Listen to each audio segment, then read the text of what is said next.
Kas ma olen valmis andma midagi Jumalale, andma midagi, mis on nii tähtis minu jaoks, tänu millele ma tunnen, et ma olen õnnelik inimene siin maa peal. Kas ma olen valmis või ma siiski kardan? Väga tihti mõtleme, kui pöördume Jumala poole niisuguste sõnadega, et me tahame anda kõike sulle, Jumal, mis meil on. Jumal võtab kõike seda ja äkki ma ei ole enam õnnelik.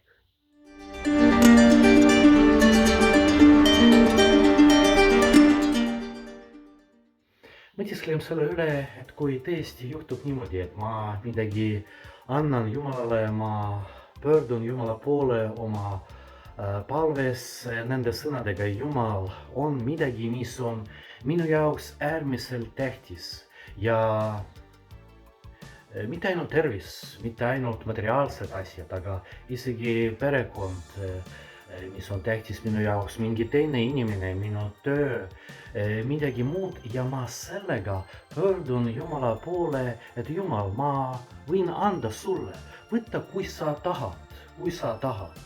Kõige tähtsam, et ma oleksin koos sinuga ja et ma oleksin õnnelik. Mis siis juhtub? Kas tõesti on niimoodi, no mõtiskleme selle üle, Jumal kohe võtab seda ja meil ei ole seda, mida me olime valmis andma Jumalale. Ei pea olema. Jumal ei tee niimoodi, et kui ma ütlen võtta, ma olen valmis andma sulle, siis ta kohe kuulab ja teeb niimoodi. Ei, ta tahab, et me oleksime õnnelikud. Kui ta näeb, et koos nende inimeste tegudega ma olen õnnelik, siis mul on jätkuvalt edasi need asjad, teod, inimesed, midagi veel. Kui aga ta näeb, et see ei ole midagi, tänu millele ma olen õnnelik, siis võib-olla ta võtab. Aga kindlasti, kui ma ütlen talle, et ma olen valmis, ei tähenda, et ta midagi kohe võtab minu käest. Aga nüüd kujutagem ette, et ta siiski võttis. Mis see tähendab minu jaoks? Minu jaoks tähendab see, et minu usk hakkab kasvama. Kas ei ole niimoodi, et ma pöördun Jumala poole ja ütlen talle, Jumal, võtta mulle midagi.